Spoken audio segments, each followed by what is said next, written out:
இதே நிகழ்வு கடந்த அரசாங்கத்திலே நடத்திருந்தால் எப்படி இருக்கும்? அதை நாங்கள் சற்று சிந்தித்து பார்க்க வேண்டும். முன்ன அரசாங்கத்தில் இப்படியான ஒரு சிலையை கொண்டு வந்து இங்கு பிரதிஷ்டை பண்ணியிருந்தால் இன்னும் எத்தனை பேர் கொடிபிடித்திருப்பார்கள், ஆர்ப்பாட்டம் பண்ணியிருப்பார்கள். ஆகவே இன்று இந்த நல்லாட்சி மூலம் இவ்வாறான நிலைமை இல்லாமல் இலங்கையிலே இருக்கின்ற சிங்கள, தமிழ், முஸ்லிம், அதே போல கிறிஸ்தவர்கள் நாங்கள் ஒன்றிணைந்து செயல்படக்கூடிய ஒரு நல்ல சூழ்நிலை இன்று உருவாகி இருக்கின்றது என்பதை பார்க்கும் பொழுது மிகவும் சந்தோஷமாக இருக்கின்றது.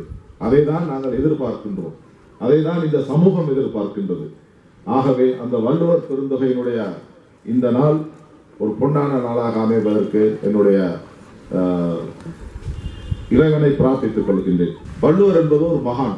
அவருடைய 1300 திருக்குறளையும் நாங்கள் படித்து இந்த உலகத்திலே நல்லவர்களாக வாழ வேண்டும் என்ற ஒரு நற்சிந்தனையோடு எழுதிய குறள்கள். ஆனால் நாங்கள் யாருமே நல்லவர்களாக வாழ நினைப்பதில்லை. அதனால தான் நாங்கள் அவ்வளோத்தையும் ஃபாலோ பண்றதில்லை. ஃபாலோ பண்ணால் நம்ம எல்லாருமே கடவுள் ஆகிடுவோம். அதனால ஃபாலோ பண்றதில்லை. இருந்தாலும் ஓரளவாவது நாங்கள் ஃபாலோ பண்ணணுங்கிறது தான் இந்த கான்செப்ட், இந்த நோக்கம்.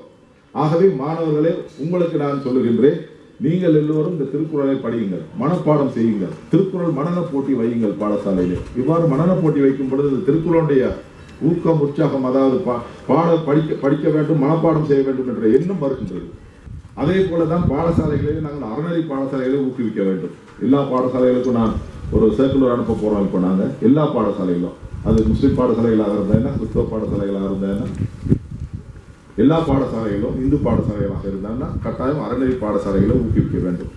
ஒரு மனிதன் மனிதனாக வாழ்வதற்கு அறநெறி கட்டாயம், சமய நெறி கட்டாயம் அவசியமாக இருக்க வேண்டும். ஆகவே அந்த நெறியோடு வாழ்ந்தால் தான் மனிதனாக வாழ முடியும்.